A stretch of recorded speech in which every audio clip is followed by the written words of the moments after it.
Tiga Bapak Yanto. Bapak Yanto. Ayo, buat mulai. Yang sukanya marah-marah. Bapak Sini. Yanto sukanya marah-marah. Bismillahirrahmanirrahim. Nawila, cerita pertama. Yang kaki dalam. Yang kaki di apa itu? Cerita pertama, seperti mak. Seperti mak. Kalau aku besar nanti, aku ingin bisa setinggi Pak. Pak itu bapak, panggilan untuk bapak. Bapak Yanto. Jadi kalau harus ambil minum di rak paling tinggi, tidak perlu naik kursi. Kalau mau pasang gambar, tidak harus pakai tangga. Tapi aku mau rambutku bisa seperti mak, berombak, berbelok-belok. Ombak. Mak itu panggilan untuk ibu. Tidak seperti rambut Pak yang lurus dan kaku. Waktu aku bilang ini pada Mbok, dia tertawa terbahak-bahak. Katanya, kalau sudah besar nanti, aku akan berkulit putih, bermata sipit, dan rambutku tumbuh kaku lurus. Aku tak suka dengan omongan Mbok. Aku bilang, aku anak emak. Jadi, aku pasti seperti emak. Kulit coklat, rambut berombak, belok-belok. Tapi Mbok bilang, dari zaman Februari. Februari. Mbok selalu bilang zaman Februari untuk semua yang serba zaman dahulu kala.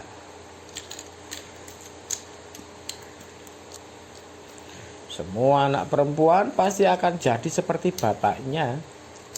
Yang bisa mirip ibu itu anak laki-laki. Enggak masuk akal. Kalau aku jadi anak laki-laki, aku harus seperti emak. Ya bisa, kata Mbok. Kalau begitu aku mau jadi anak laki-laki saja, kataku. Bagaimana? Kamu anak perempuan. Sampai kapan juga anak perempuan? Nanti aku pakai celana terus. Tidak bisa, Noni. Kamu perempuan. No. Perempuan. Noni itu panggilan untuk anak perempuan. No. Tidak bisa ya, Noni.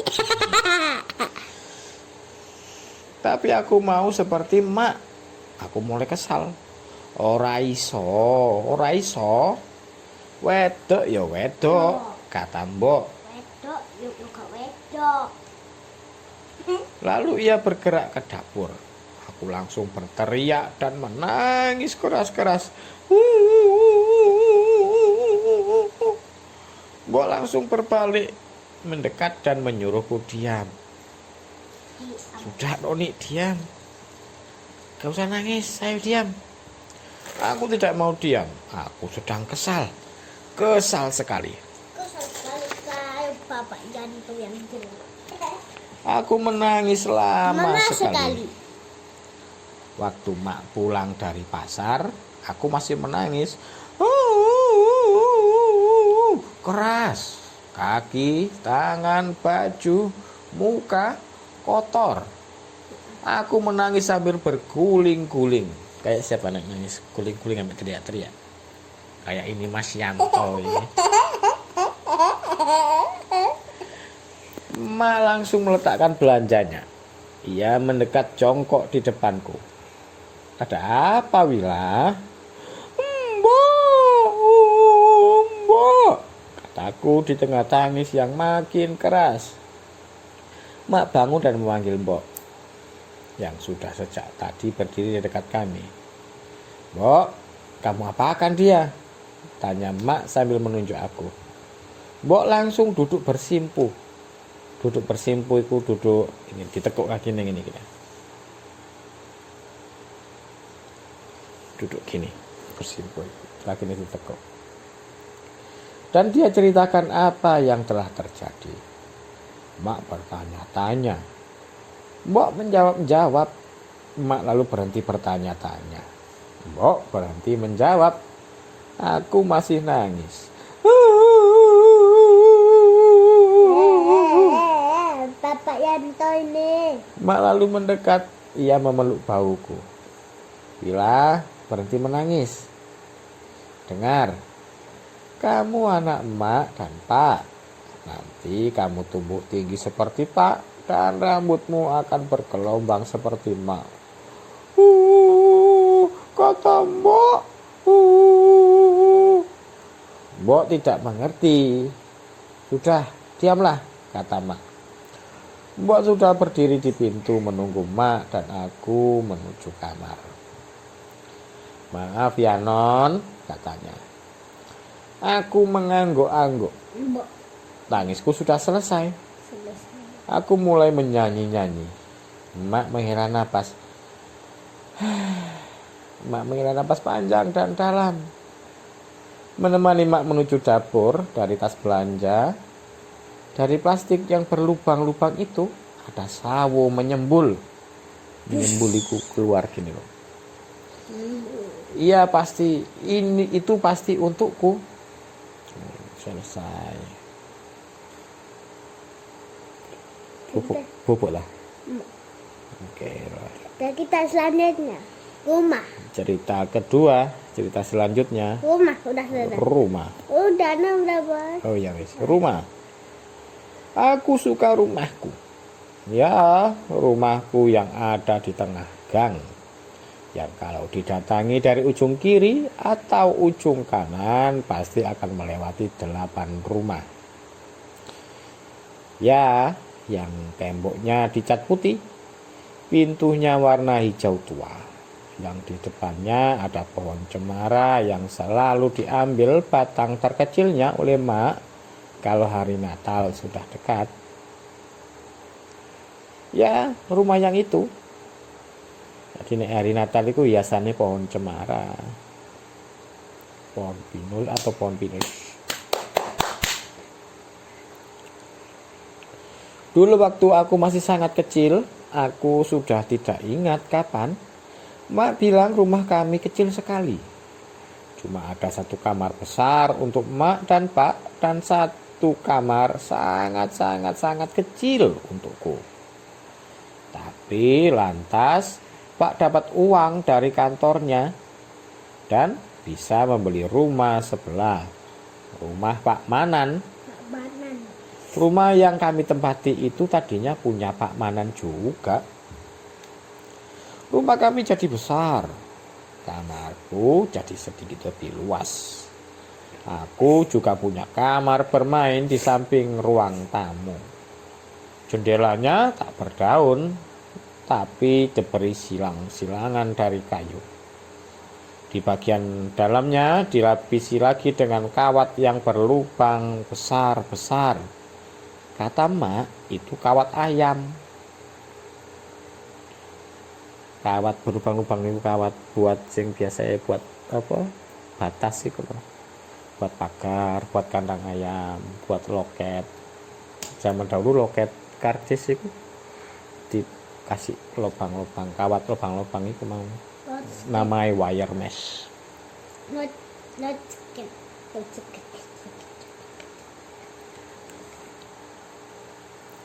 Lubang-lubang kayu dan kawat itu ditutupi kain belacu.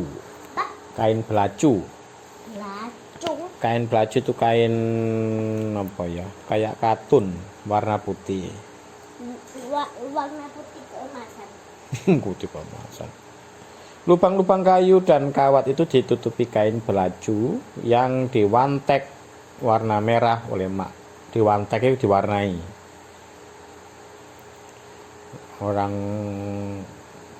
Orang Jawa ngarani diwarnai itu diwantek, ada yang bilang diwenter. Ada yang bilang yanto. Kalau angin bertiup masuk, kain merah itu melambai-lambai.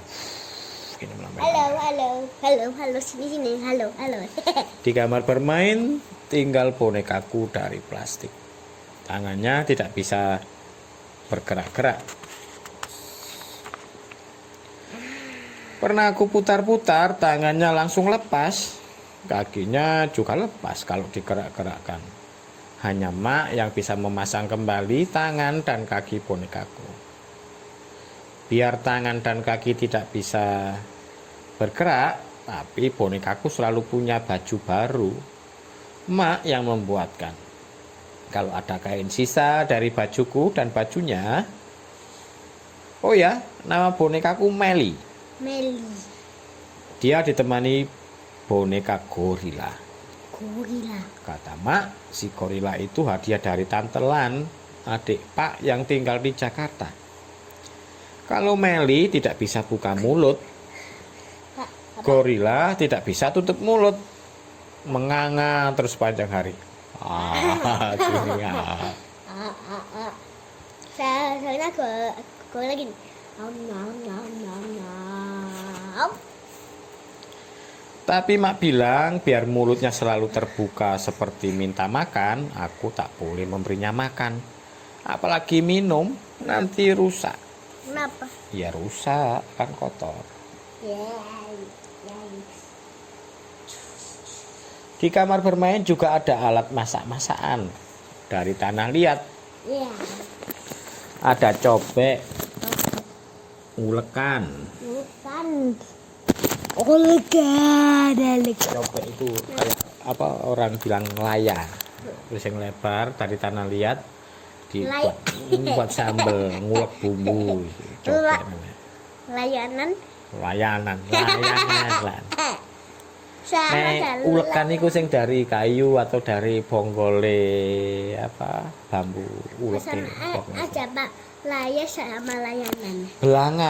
belanga itu kayak apa panci dari tanah liat. Semua kecil-kecil disimpan dalam kotak kayu tak bertutup. Aku dan Farida selalu memasak dengan perlengkapan itu. Farida. Memotong daun kembang sepatu, diremas-remas sambil diberi sedikit air. Sebentar jadi minyak. Pak. Farida emput. Bunganya diiris jadi sambal. Lalu daun cemara dipitil-pitil dipontek-pontek. Jadi buncis. Kadang-kadang kami buat pecel, bumbunya pakai bata merah yang ditumbuk halus. Kerupuknya dari kulit kerang putih kecil yang sering muncul di balik gundukan pasir. Lalu di situ ada buku-buku. Mak selalu membeli buku setiap minggu. Bisa di toko buku, bisa di kios kecil di samping gereja, bisa juga hasil pemberian atau oleh-oleh Pak. Setiap kali dia pulang berlayar. Oh, Bapak enawi laikian awak kapal. Nakoda. Oh, nakoda. Waktu aku belum bisa membaca sendiri, setiap malam sebelum tidur Mak selalu membacakan buku cerita. Kami duduk di ruang makan, yang meja dan kursinya dirapatkan ke tembok. Lalu di lantai digelar tikar. Aku suka mendengar Mak membacakan cerita. Kadang-kadang berbisik-bisik, kadang keras. Bisa juga seperti menyanyi. Aku tak pernah bosan. Tapi setelah bisa membaca, Mak hanya membacakan cerita seminggu sekali. Hari lain aku membacakan buat Mak. Di belakang kamar bermain ada ruang kosong. Besar. Tak ada isinya. Mak bilang nanti mau dibuat kamar dan tempat kerja Pak kalau sudah ada uang tambahan. Tapi sementara menunggu kamar itu diisi oleh ayunan. Ya ayunanku. Pak yang buat. Tadinya diambil dari tambang yang dibawanya dari kapal. Tempat duduknya dari potongan papan yang tebal yang juga dari kapal. Ujung tali diikatkan pada kayu-kayu yang melintang di langit-langit. Kalau bosan bermain dan Ida sedang sekolah, Mak tak bisa membacakan buku. Aku main ayunan. Aku suka sekali duduk di kamar itu. Farida. Kalau sedang main sembunyi-sembunyian bersama Ida, aku selalu menang kalau sembunyi di situ. Karena Ida tak pernah mau masuk ke sana. Takut Gelap. ada hitam-hitam katanya. Hitam-hitam? Tentu, kamar ayunan kan tidak ada lampunya. Cahaya cuma bisa masuk dari pintu yang menuju dapur. Kalau pintu ditutup, semua jadi gelap. Semua jadi hitam. Hitam Gelap. Oh iya, Mak punya dapur di belakang, di samping halaman yang ditumbuhi pohon pisang dan singkong. Kongsi.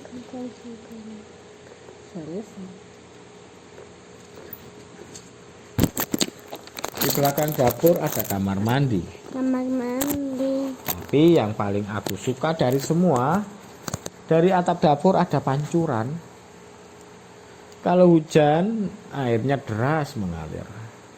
Aku selalu main dan mandi hujan di situ.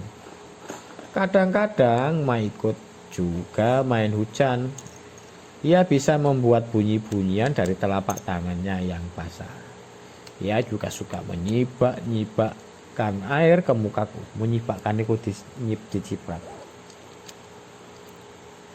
Lalu ia suka menyanyi keras-keras kalau sedang main hujan.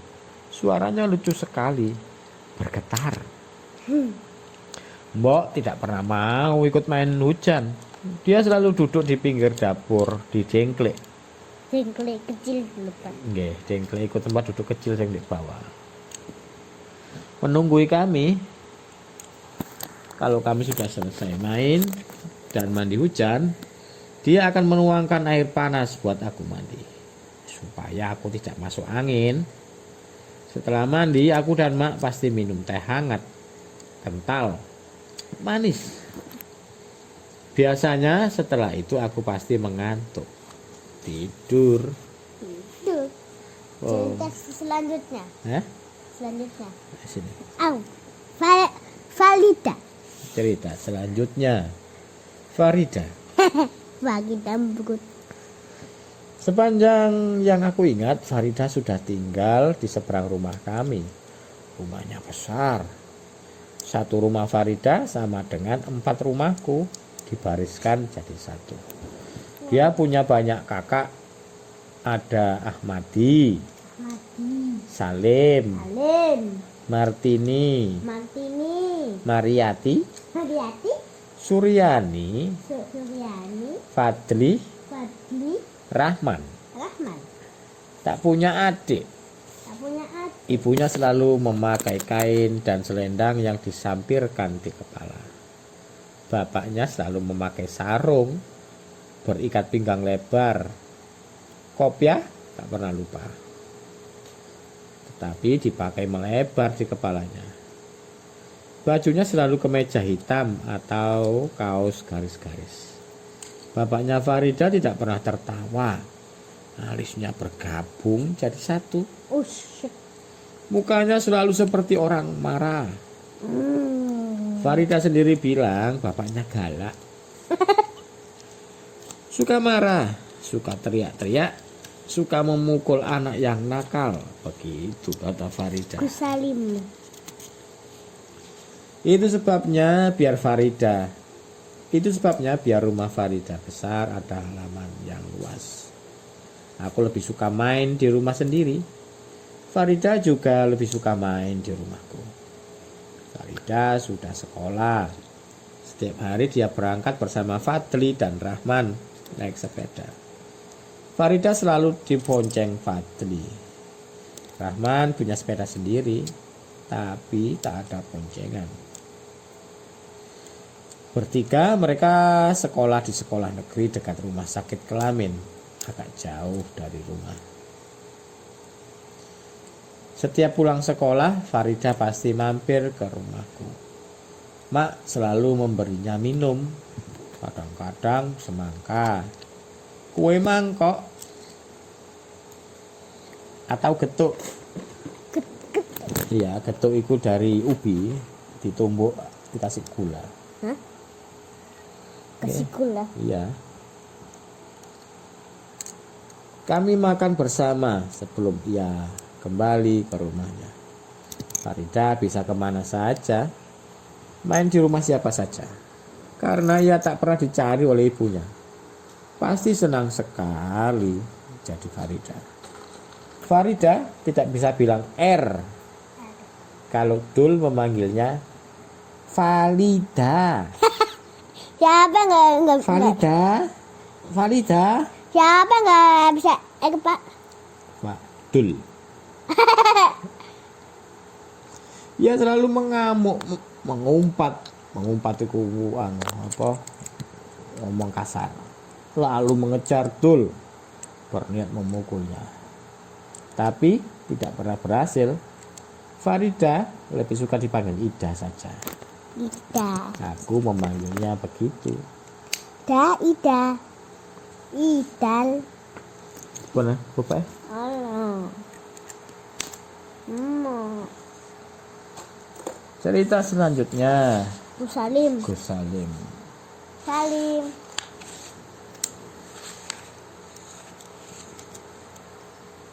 Di rumah Farida ada ruang besar dan lebar. Letaknya di sisi kiri. Kalau aku menghadap rumahnya. Setiap pagi, ruangan itu selalu penuh orang. Duduk menunggu giliran bisa bertemu dengan Salim. Farida bilang setiap pagi Salim yang sering dipanggil Gus Salim sibuk dengan orang yang mengantri itu. Mereka semua sakit dan minta disembuhkan. Kenapa tidak ke dokter saja? Aku pernah tanya Farida.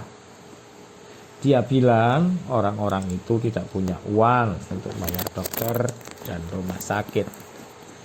Tapi kadang-kadang mereka bawa makanan. Kalau ada uang sedikit, mereka memasukkan ke dalam kotak kayu yang ada di depan pintu ruang. Farida bilang setiap hari Jumat kotak itu dibuka dan isinya dimasukkan ke dalam kantong kain yang dibawa ke masjid. Isinya dituangkan ke dalam kotak besar yang ada di pintu depan masjid. Mbok bilang Gus Salim orang sakti. Kalau ketemu Gus Salim jangan lihat matanya. Nanti bisa sakit. Nanti bisa sakit mata. Bohong. Waktu aku tanya Farida, dia tertawa keras-keras. Katanya, mbok bohong. Aku percaya Ida. Aku sudah ketemu Gus Salim, sudah lihat matanya dan aku tidak sakit mata. Bohong ya, Mbak. Mbaknya mana? Ayo, Bapak ya. Setengah 9. Cepetnya. Bapak jam minta. Jam 8. Lalu sekarang jam setengah 9 ya, Bapak. Satu lagi ya. Ayo, Bapak. Kaki dul. Iyalah, besok ayo kaki tul. Panjang ya. Debut. Ini apa ini? Ikan. Mana kaki dul? Oleh. Ya nanti. Belum. Ini. Kata kaki dul. Lama, besok ayo. Oke. Halaman 35. Ayo dul. Sekarang dul.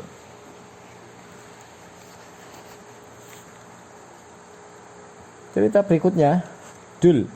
Dul. Mbok bilang bapaknya Dul dan Ida bersaudara. Mbok juga bilang waktu Dul lahir ibunya langsung meninggal. Dulu Pak Karno tinggal di Sidoarjo. Tetapi sejak istrinya meninggal, ia pindah ke sini dekat rumah Ida. Supaya ibunya Ida bisa menjaga Dul dan Ahmad abangnya. Itu cerita dari Mak. Dul bisa main apa saja, tapi dia paling tidak suka diajak main sembunyi. Katanya itu bukan permainan. Ini yang Dul suka.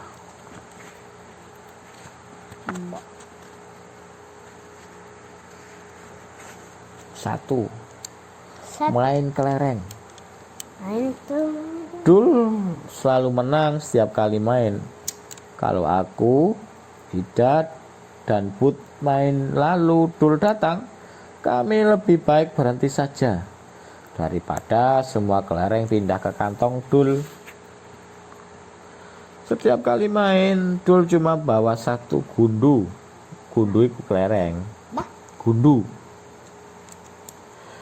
Setiap kali main, Dul cuma bawa satu gundu. Satu butir kelereng. Tapi pulangnya kantongnya pasti penuh. Sampai celananya harus diikat supaya tidak melorot. Tidak kuat menahan gundu yang banyak di kantong itu. Paling enak kalau main beregu. Aku dan Dul paling sering main bersama, melawan Yono dan Tini, melawan Yono dan Tri. Waktu mulai main, Yono pasti omong tidak. Dia selalu bilang pasti menang, pasti bisa membawa pulang semua gundu kami. Tetapi setengah main, gundunya sudah berkurang banyak. Dan kalau hampir habis, dia teriak-teriak, bilang, kami semua curang. Pernah satu kali waktu kelerengnya betul-betul habis, Yono mengamuk. Oh, Mas Yono mengamuk, Mas Yono. Yanto.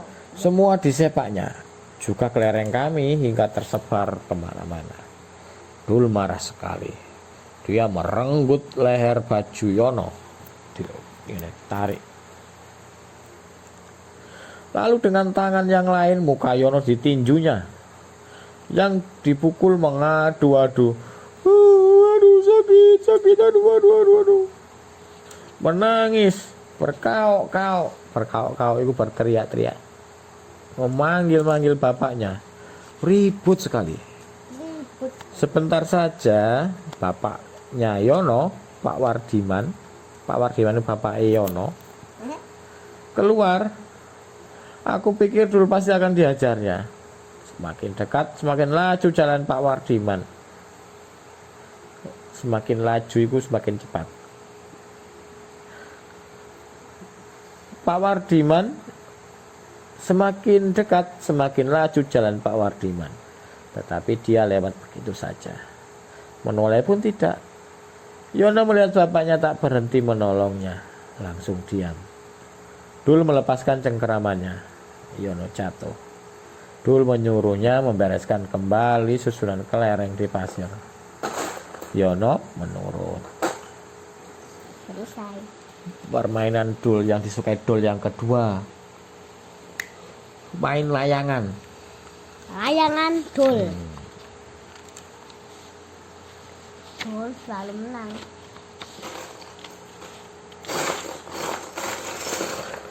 Kalau musim layangan datang, Dul pasti ada di pinggir rel kereta. Main. Layangan Dul macam-macam. Ada yang besar, warna-warni dan berbuntut panjang. Tentunya macam-macam. Ada kupu-kupu, ikan, ular naga. Aku paling suka layangannya yang berbentuk orang. Tangannya berkaca pinggang ini loh. Nah, orang bilang mengkerik berkaca pinggangnya.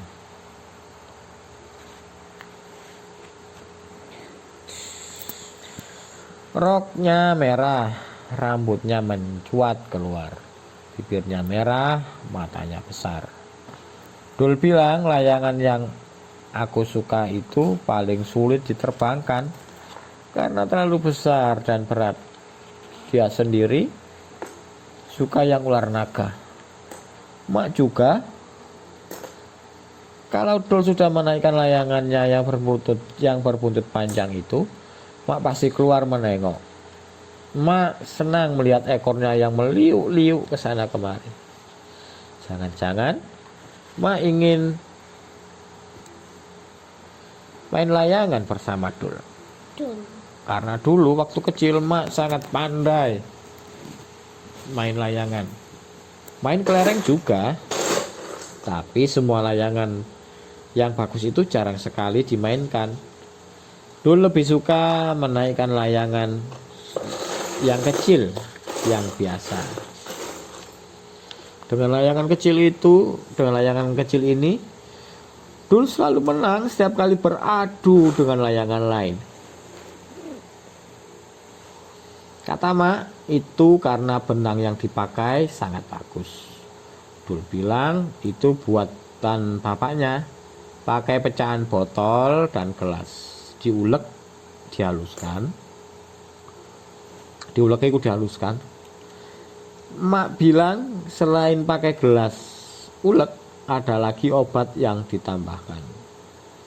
Aku dan Ida bergantian bertugas memegangi layangan sebelum ditarik dan diterbangkan. Kalau sudah naik, aku bertugas memegang kelereng yang diubet benang gelasan. Berdiri di dekatnya mendengarkan perintah yang diberikan. Ulur, gulung, tarik. Layangan Dul terbang tinggi, menyambar-nyambar ke sana kemari, mengejar layangan lain. Begitu dekat, layangannya memotong jalur terbang lawan dan tes, layangan lawan putus. Kalau sudah begitu, aku dan Dul melompat-lompat. Dul selalu membiarkan layangan lawan yang putus. Buat apa mengejar layangan jelek seperti itu? Aku bisa buat lebih bagus, katanya. Ya, Dul tidak pernah beli layangan. Dia bisa bikin sendiri. Pakai lidi sapu. Pakai kertas tipis. Setelah selesai ditempel dengan nasi. Dul menghias layangannya dengan cat berwarna seger.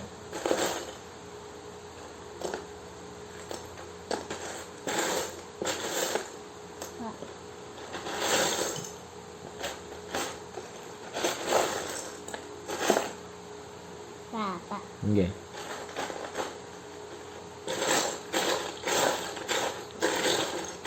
Layangan lawan begitu dekat, layangannya memotong jalur terbang lawan dan tes, layangan putus. Buat apa mengejar layangan jelek seperti itu? Aku bisa buat lebih bagus, katanya. Ya, Dul tidak pernah beli layangan. Dia bisa bikin sendiri. Pakai lidi sapu, pakai kertas tipis. Setelah selesai ditempel dengan nasi. Dul menghias layangannya dengan cat berwarna set set set. Biasanya dia menggambar tengkorak atau tumpukan lingkaran yang disusun seperti sasaran tembak. Mainan kesukaan berikutnya mengejar kereta api. Bahaya.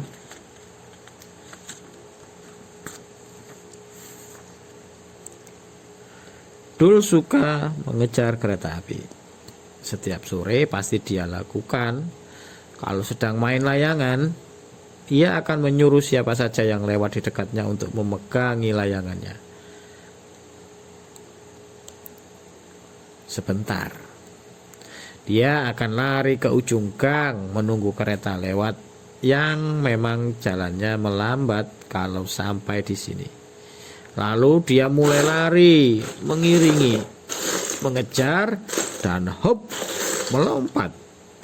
Biasanya Dul mengincar bagian sambungan kereta api karena ada pegangannya. Aku tak pernah kebagian memegangi layangan Dul kalau dia mengejar kereta api. Bukan tidak bisa, tapi aku ikut lari bersama Dul, meski selalu ketinggalan. Begitu dia ada di atas kereta, Dul akan tertawa-tawa, menari-nari dan melambai padaku. Dia juga berteriak-teriak memanggil siapa saja yang lewat dan tampak oleh matanya. Oi, Le. Aku iri pada Dul. Suatu hari waktu membantunya memegangi benang layangan di atap rumahnya, aku bilang pada Dul kalau aku ingin ikut dia berlari dan menangkap kereta.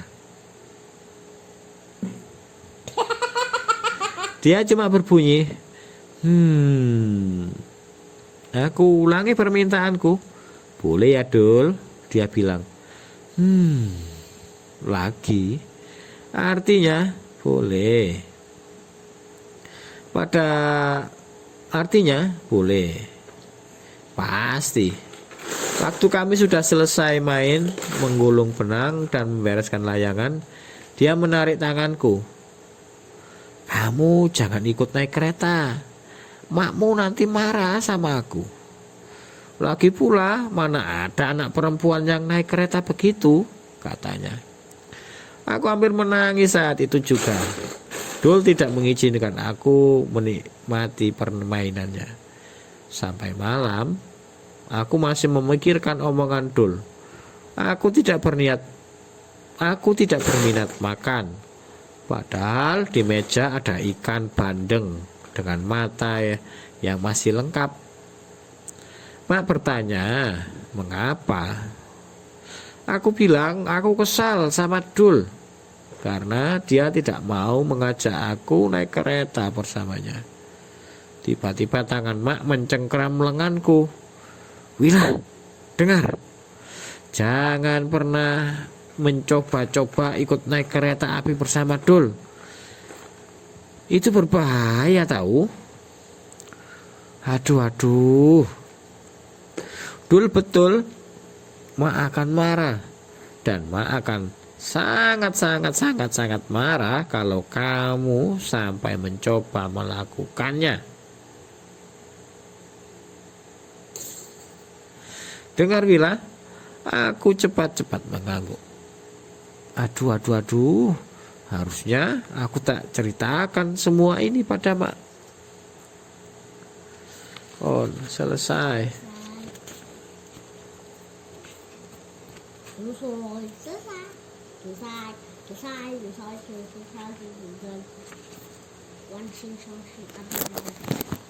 Jatuh, Bebe.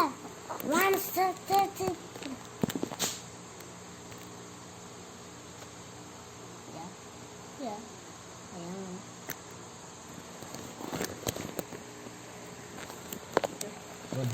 Tina.